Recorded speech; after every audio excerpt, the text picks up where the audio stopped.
I'm Christy Schreiber, and we're here to discuss books that have changed the world and have changed us. And I'm Gary Shriver, and this is the How to Love Lit podcast. This is our second week in our discussions about The Great Gatsby, and I can see that we are just barely scratching the surface of this deceptively complex novel. And when I first read it, I thought I was just reading a murder mystery and a romance, but this is oh no, far from the case. And last week we only got started. So true. And we read basically quite a bit of the preamble out loud. Is that what we call that? A preamble, like in the Constitution? Yeah, I know. It might be a little dramatic. Well, I guess that's a good word for it. This little introduction that really isn't the story, per se.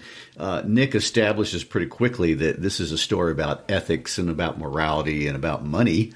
Well, and he starts with his father's words of wisdom and then goes on to talk about conduct. And we are led to understand that there is just something too much going on in the behaviors of these people that we are about to observe. It's not just excessive, it's exploitative. I mean, exactly. And we talked again about point of view, and in some ways it's like Emma and that we're in a character's head, but this is different because it is a first-person perspective, and I wouldn't say an unreliable narrator because we do rely on his judgment, but perhaps a semi-reliable one. Aren't we all those semi-reliable? True, very true. He's flawed, but he comes across as both self-effacing and arrogant, which is quite a trick. Arrogant because Nick establishes himself as ethically superior to everyone else before we meet anyone else. But then that keeps on going all the way to the end. And it's strange because at the same time as we find ourselves naturally accepting that he's the only good person in the story, there's also so much not to like about him. That's definitely true if you're a woman. And certainly by the end of chapter 3, when he basically confesses on cheating, not on one or two, but 3 girls. He's a player. If you think of these romantic episodes as relationships in the traditional sense, which I don't know that we can. I don't see a lot of intimacy really at all in the whole book. It was the 1920s. I guess. I find myself liking him because he seems more down to earth than everyone else. And he lives in what he describes as a weather-beaten bungalow and dismisses Daisy's praise of him as a rose because he's not even slightly one. And he's a snob because he thinks he's better than everyone else. But we somehow, and I guess strangely, agree with him that he actually is. Yes, he is better than the characters in the story. The same way that, all middle-class working people think we're better than entitled people or privileged people of any sort. And of course, I'm talking in stereotypes when I say things like all, no disrespect to rich people, no disrespect to working people. It's in the spirit of deprecating humor to all. Okay, well, that dichotomy has always been a part of the tension of what some people call the American dream. And we like to think that this country isn't like other countries and that we don't have a corrupted path to wealth. And we want to believe that in this country, hard work will get you to the top because we have justice in this country. Oh, but Fitzgerald is going to absolutely challenge and really bitterly mock that idea. He does it right out of the gate when he introduces the richest guy in the story, Tom Buchanan. You will not find anyone more racist, more chauvinistic, more arrogant, and more useless than Tom Buchanan. He inherits a bunch of money. Biologically, with his buddy, he wins the genetic lottery. But instead of using all these advantages for the betterment of mankind, he does nothing but self-indulge himself. Pointless hobbies, idleness, sexual escapades, which is bad enough. But then when he gets in trouble, he bullies other people into doing whatever he wants and forces this demigod status that he has because he's a wealthy person. Yes, and where America was founded on these virtues of self-improvement and improvement of society and equality and justice. I mean, Fitzgerald makes the case that once you achieve wealth and status, you find there is a cost to that. This book claims that there is a paradox there because by reaching a level of wealth and power somehow connected to the traditional American dream, the dream itself inevitably becomes corrupted. Yes, and that is a very complicated idea. I do hesitate to use that language a little bit. I know everybody does. I'm uncomfortable personally with the term American dream because it seems so ethnocentric. I mean, all people dream to improve, and we saw that in Austen's portrayal of Regency England, and you can go wherever you want, all over the world. There's a variation of it even in Coelho's The Alchemist. Everyone wants a path upward to prestige, power, success. It's not American. But in Defense of America, neither is the idea of wealth and power morphing into self-ambition an American anomaly either.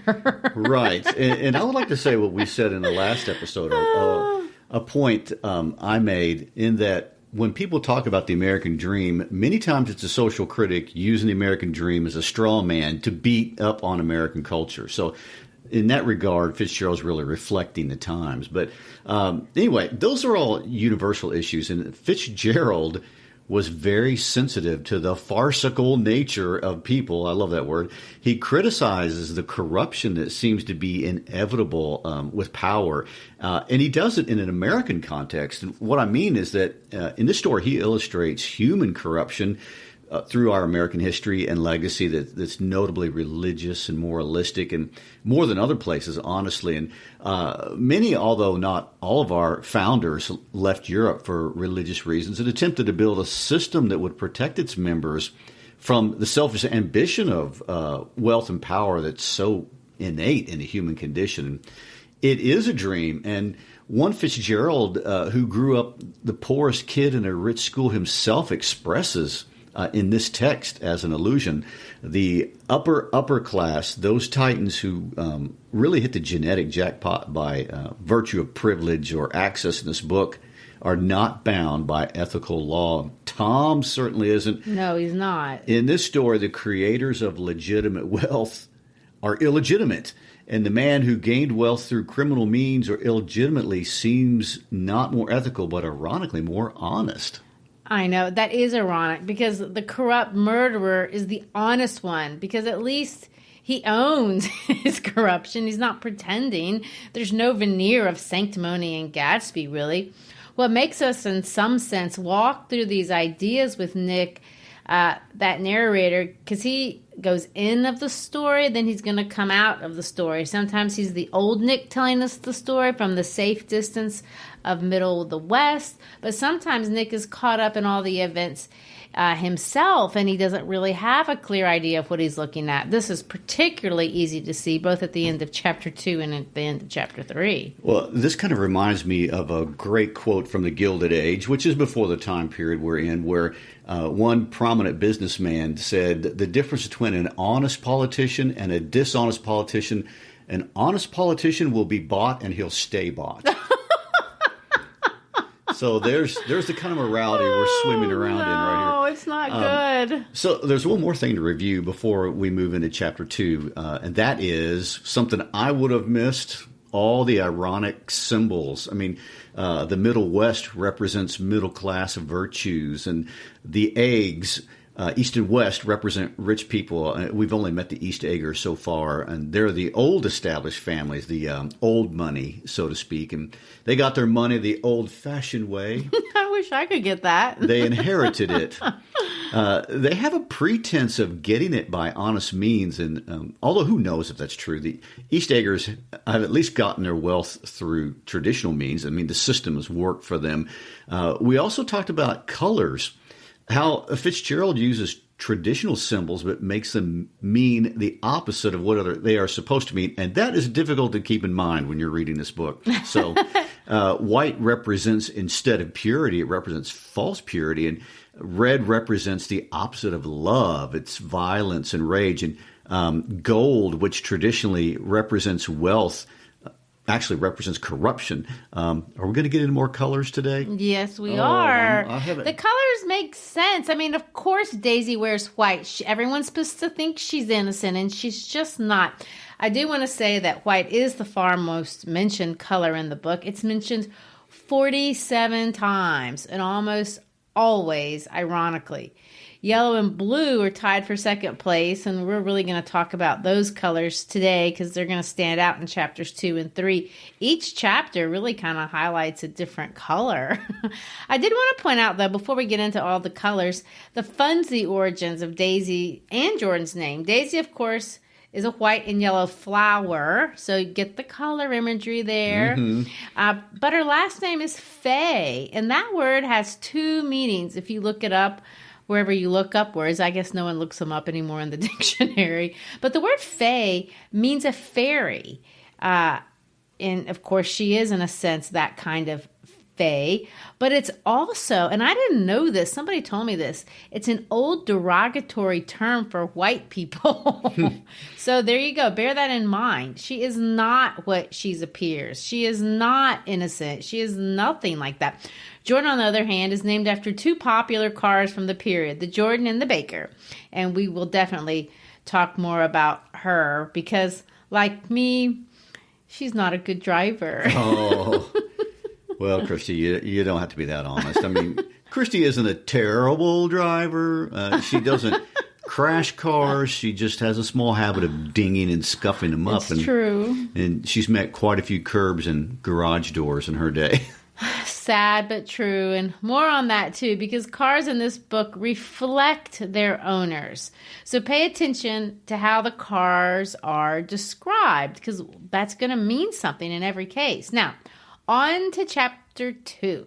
We mentioned last week that there is a party in every chapter, and the party in chapter 2 occurs in Manhattan, which we'll get to in a minute. But to get to Manhattan from the eggs, you have to cross the Valley of Ashes, and it is dusty, obscure, and above all, gray.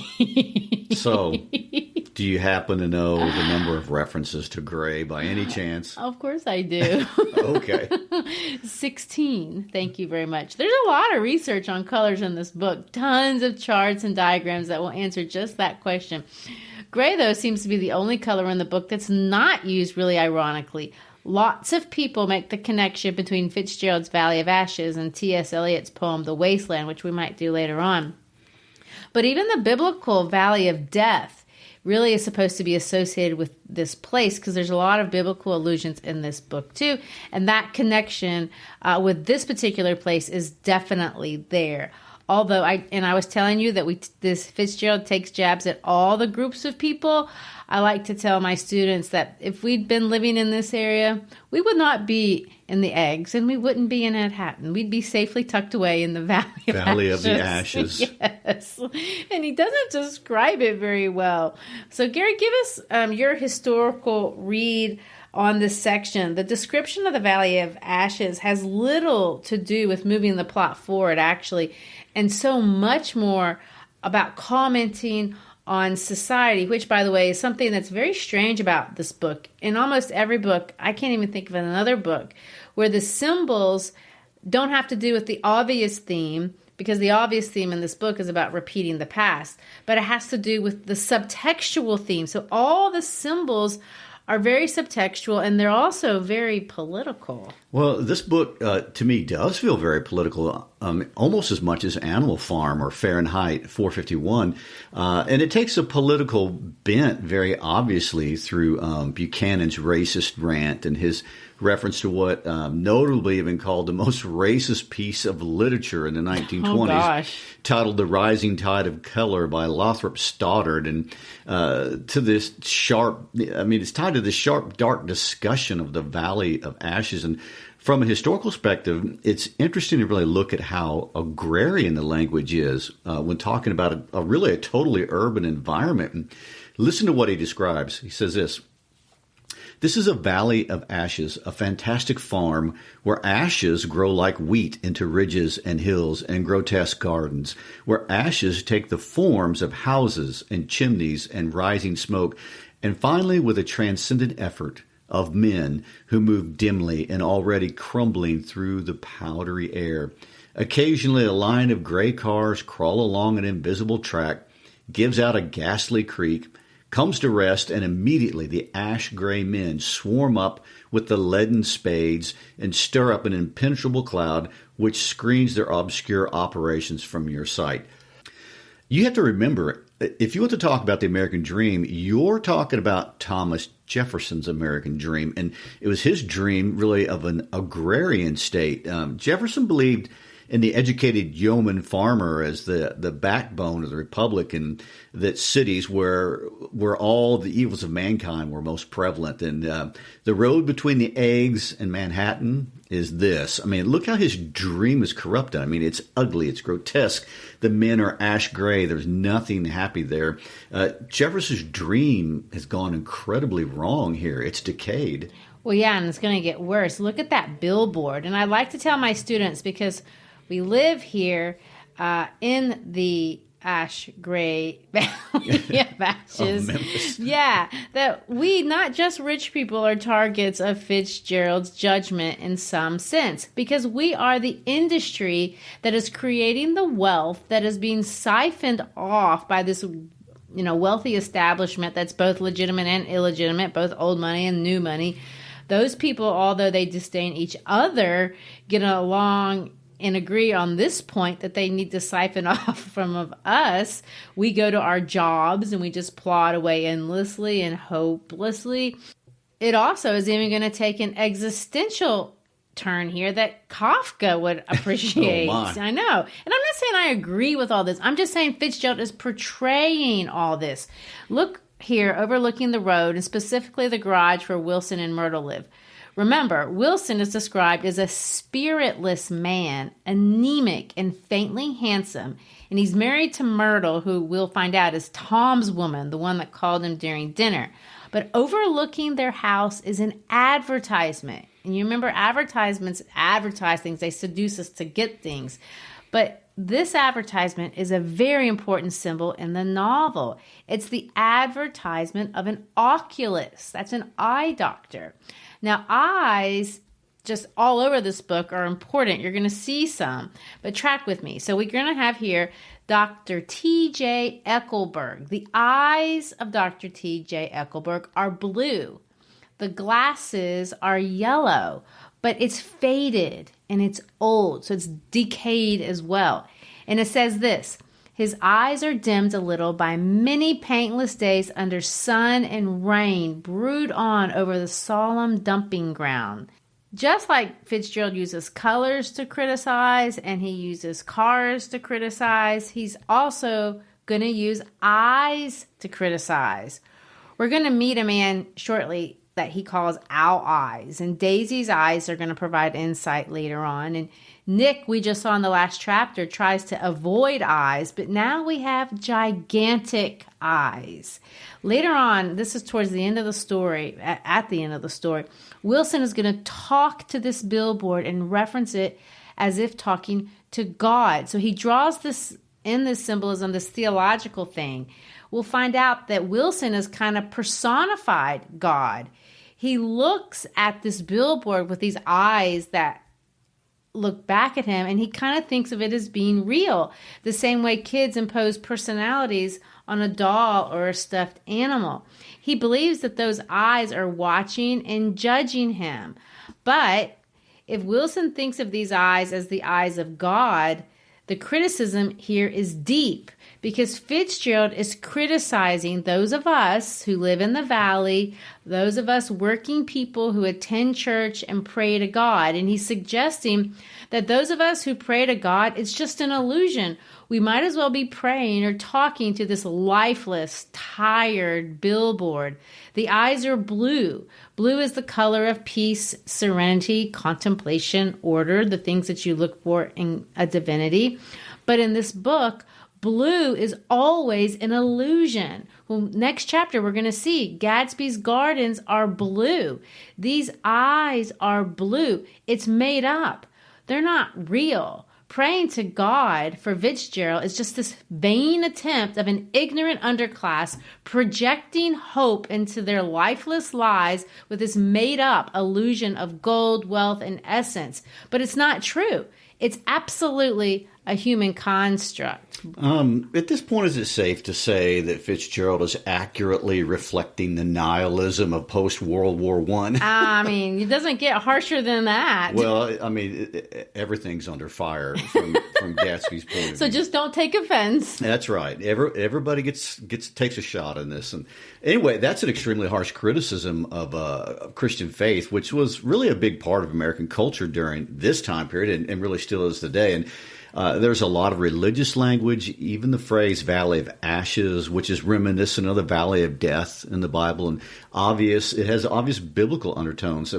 But I've also read that T.J. Eckleburg represents Thomas Jefferson. And since Thomas Jefferson is one of my favorite American figures. Yes, he is. The initials TJ immediately jumped out to me. I like the way I want to point out he's one of my favorite characters because he is so much more complex than anybody else. Anyway, Fitzgerald, by the way, also admired and loved Thomas Jefferson. And Jefferson envisioned an America whose backbone was an agrarian dream made up of happy and independent farmers. And if you break down the word Eckleburg, Eckel connects to the German word for ugly. And Berg, the German word for a city. So Fitzgerald is saying this is Thomas Jefferson's disgusting city. Burn. This is a corruption of Thomas Jefferson's dream for this great country. Oh, well, either way you look at it, historically or religiously, I guess it was designed to be both. Fitzgerald has not made Wilson and Myrtle's community a very inviting place, and he has not made them attractive people either. We read the description of Wilson, but I think Myrtle's description is really funny. At least I wouldn't want to be described like this. The thickish figure of a woman blocked out the light from the office door. She was in her middle 30s and faintly stout, but she carried her surplus flesh sensuously, as some women can. Her face, above a spotted dress of dark blue crepushin, contained no facet or gleam of beauty, but there was an immediately perceptible vitality about her, as if the nerves of her body were continually smoldering. She smiled slowly, and walking through her husband as if he were a ghost, shook hands with Tom, looking him flush in the eye.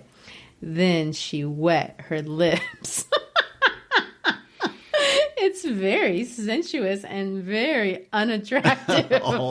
Yeah.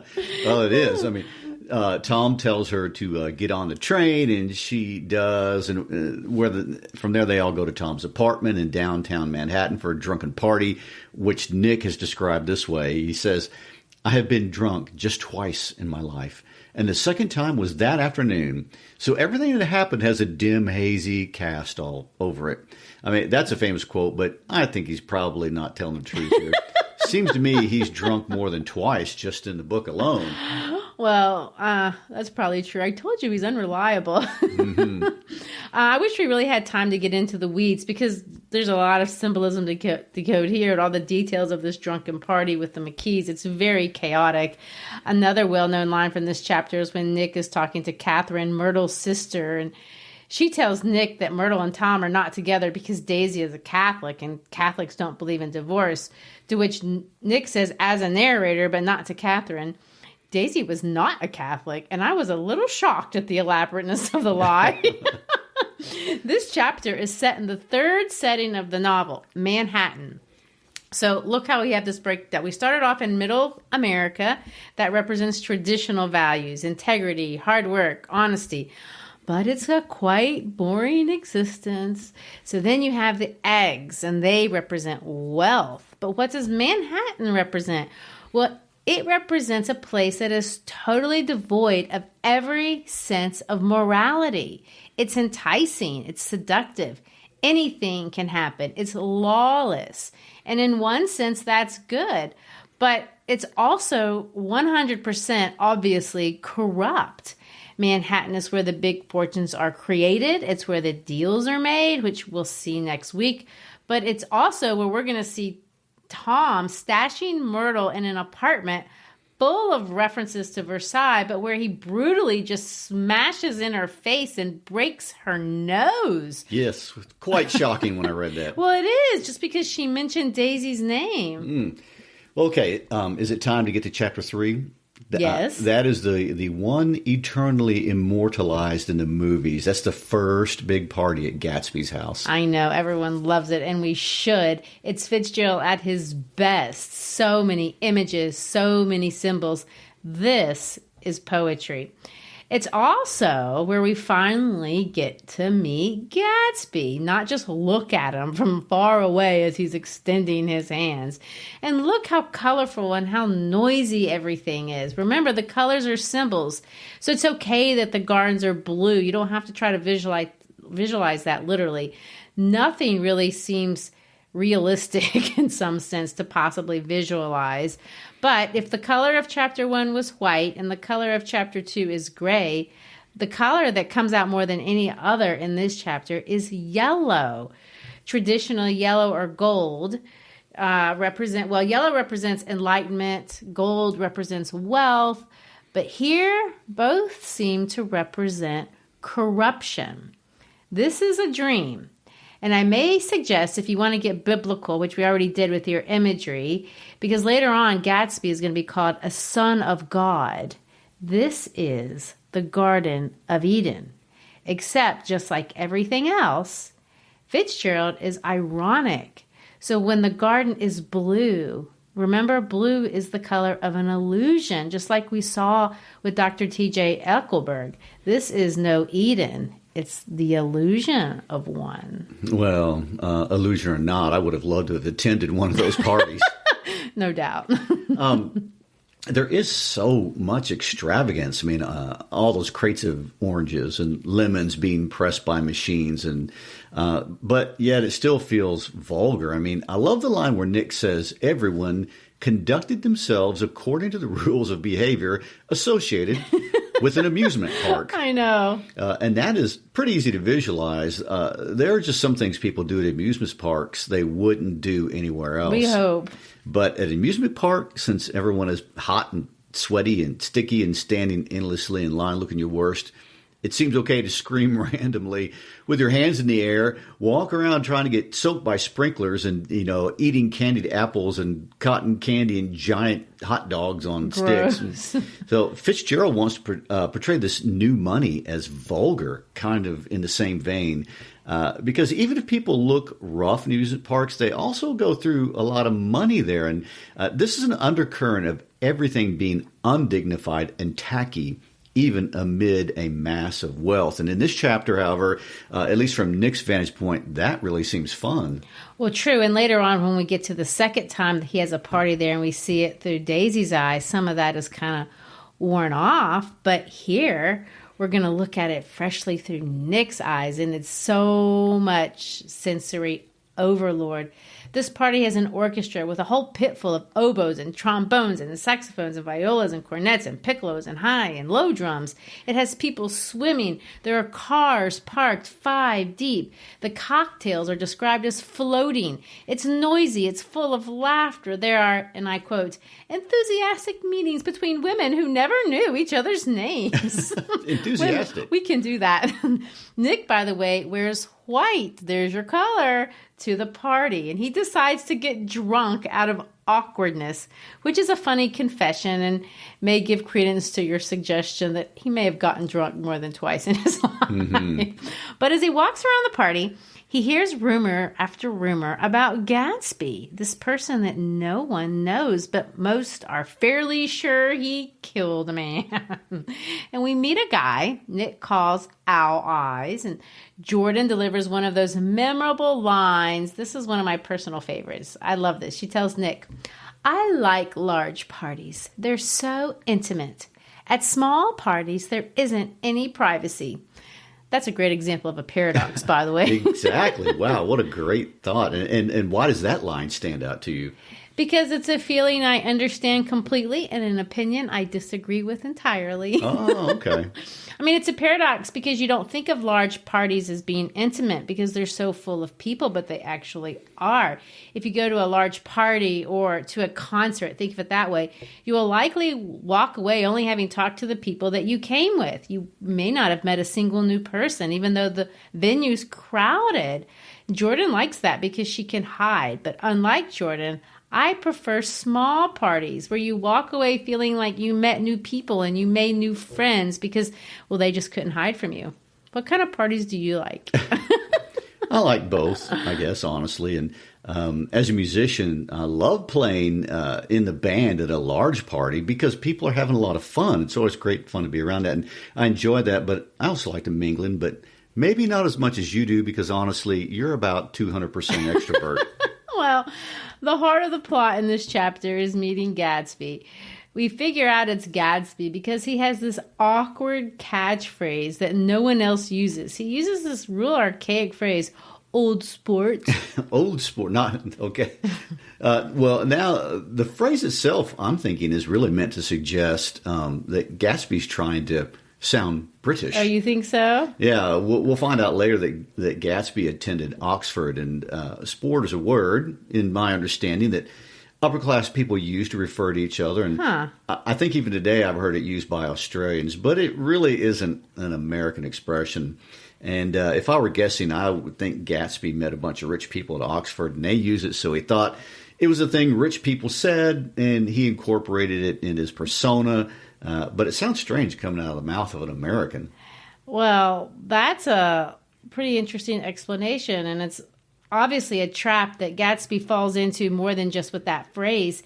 He's always trying to mimic the mannerisms of the wealthy, and there's too many tells. He really can't pull it off. Really, nobody can. There are always tells. Emma Woodhouse would tell you that. Of course, she found that no one was more insufferable than a pretender or an upstart. Upstart. Yes.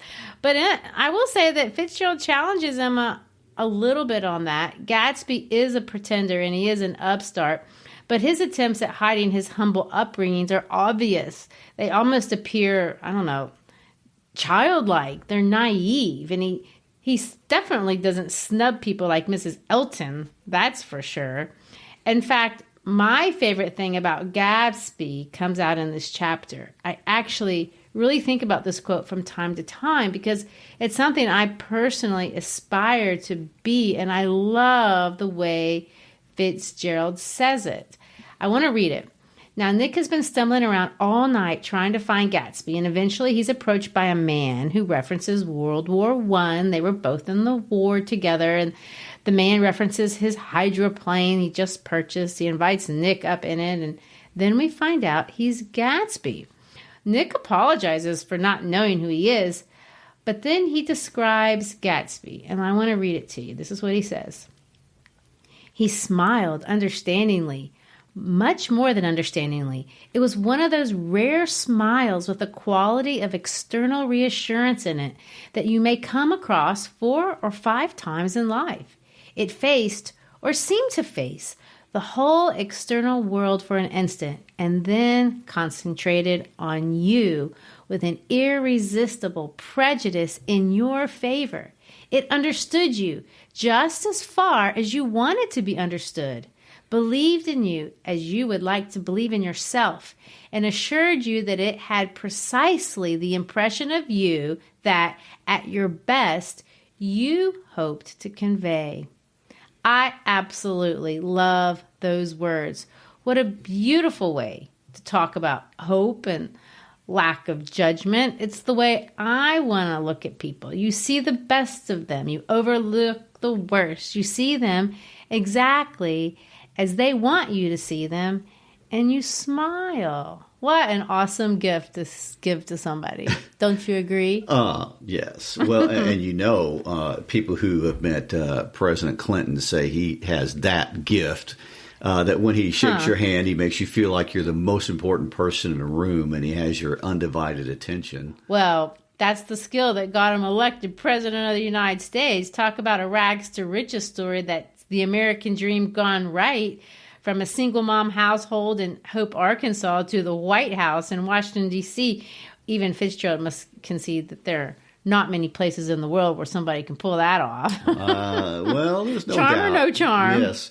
Well, and truth be told, there are lots of people in this country that have similar stories that are not presidents of the United States, of course, but we have hundreds of students whose parents are first-generation Americans who came to this country with nothing but almost literally the clothes on their back, and today their children are attending Ivy League schools or have successful businesses. And I can name a dozen off the top of my head from India and Somalia and Djibouti who are getting medical degrees from Vanderbilt and law degrees from Harvard and engineering degrees, etc. I mean, that's true. I can do that too. I'm not reading this book as a criticism of that.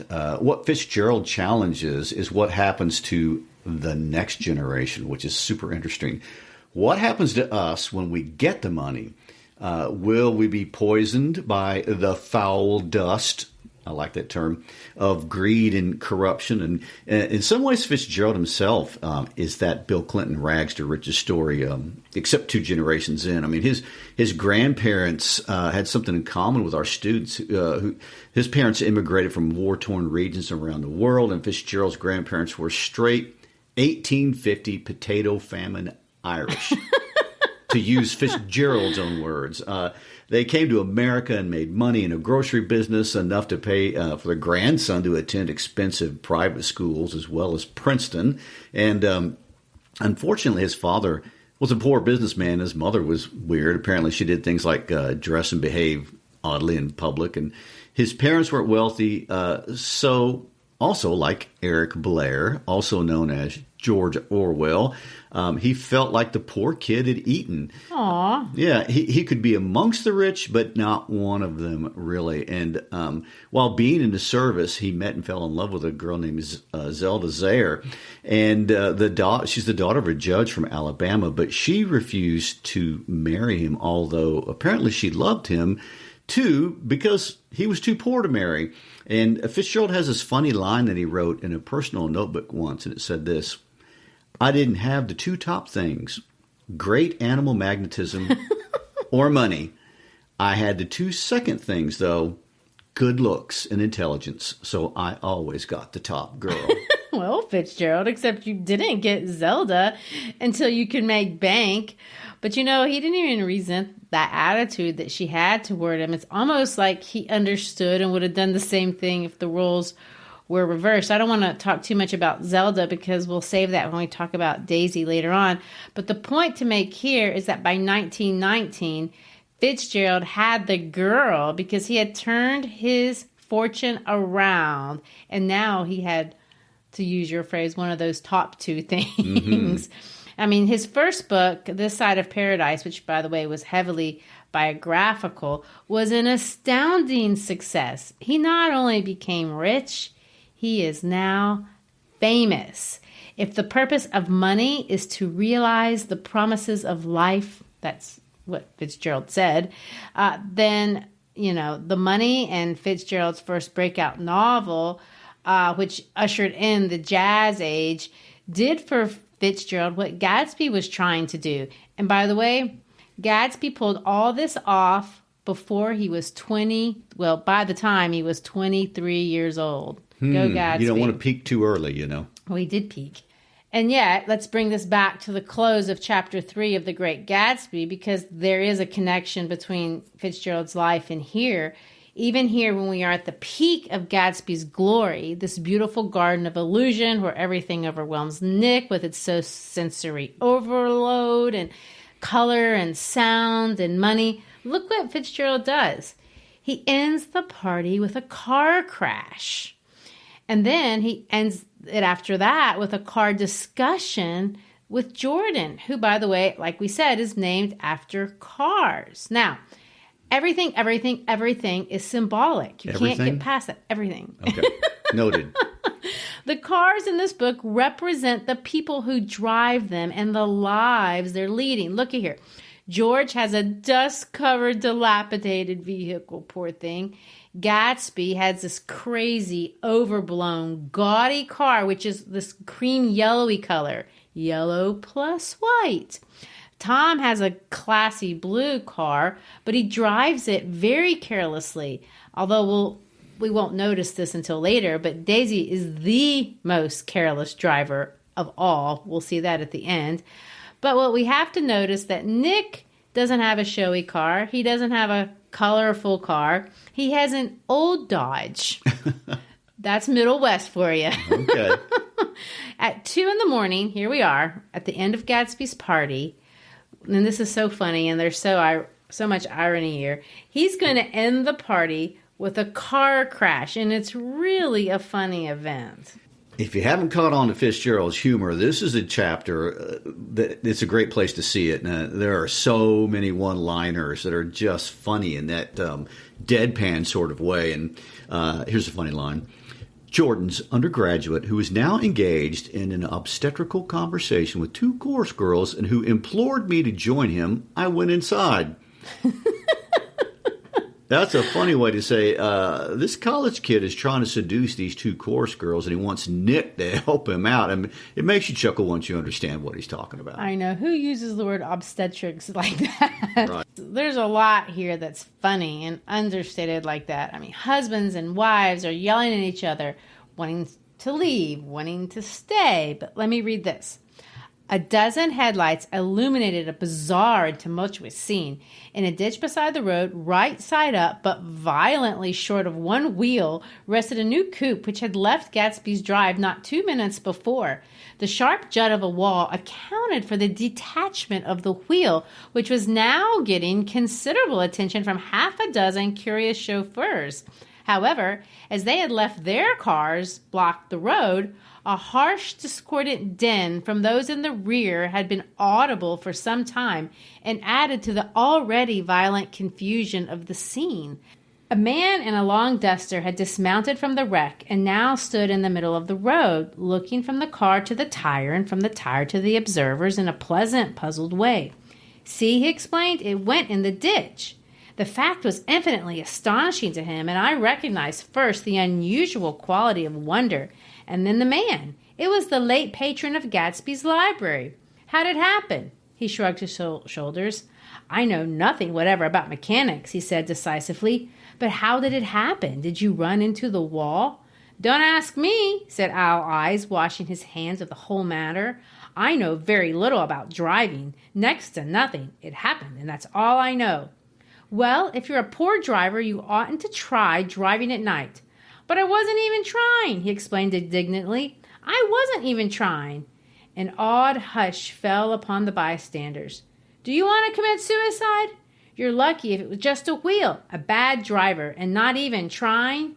You don't understand, explained the criminal. I wasn't driving. There's another man in the car. Can you see where he's going? Fitzgerald is using symbolism to describe an America drunk on wealth. And our wealth has made us careless. It's made us irresponsible. It's a foul dust. This chapter ends with Nick pulling out of the story. He takes it out of the chronological order and drops in a few details of his life. He's carrying on an affair with a girl from his office. He's falling for the seduction of the wild Manhattan life. And then he concludes with a story about Jordan Baker, who he runs into again and apparently begins to see romantically. He says this, I wasn't actually in love, but I felt sort of a tender curiosity. Let's read this very famous passage. One day I found out what it was, something he had remembered from before. When we were at a house party together up in Warwick, she left a borrowed car out in the rain and the top down and then lied about it. And suddenly I remembered the story about her that had eluded me the night at Daisy's. At her first big tournament, there was a row that nearly reached the newspapers, a suggestion that she had moved her ball from a bad lie in the semifinal round. The thing approached the proportions of a scandal, then died away. A caddy retracted his statement, and the only other witness admitted that he might have made a mistake. The incident and the name had remained together in my mind. Jordan Baker instinctively avoided clever, shrewd men, and now I saw that this was because she felt safer on a plane where any divergence from a code would be thought impossible. She was incurably dishonest.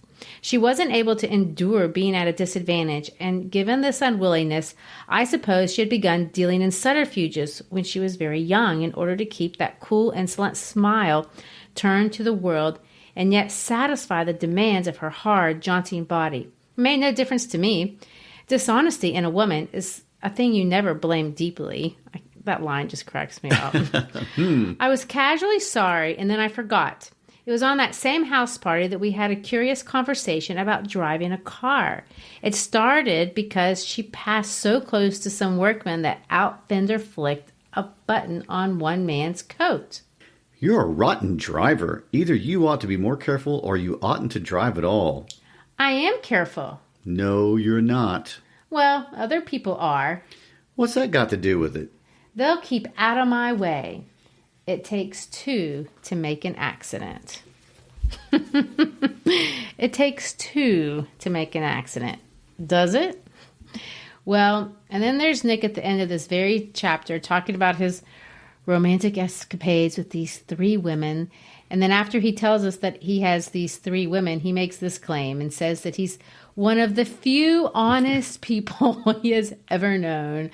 I don't know. Is it because he's telling us about all this? Admitting his double dealings. Well, I don't know exactly what to say about that. I mean, he makes it sound very unimportant. And, well, it's not to them. And we'll pick up that discussion next week. This book just gets more and more confusing every time I read it. The colors and the cars, the eyes, the dust. I mean, it's all subtext and juggling all that while you're reading it.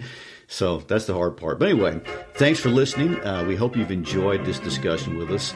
Visit our website for listening guides of this book as well as all the books we discuss. And visit our social media pages on Instagram, Facebook, LinkedIn, and now YouTube. Peace out.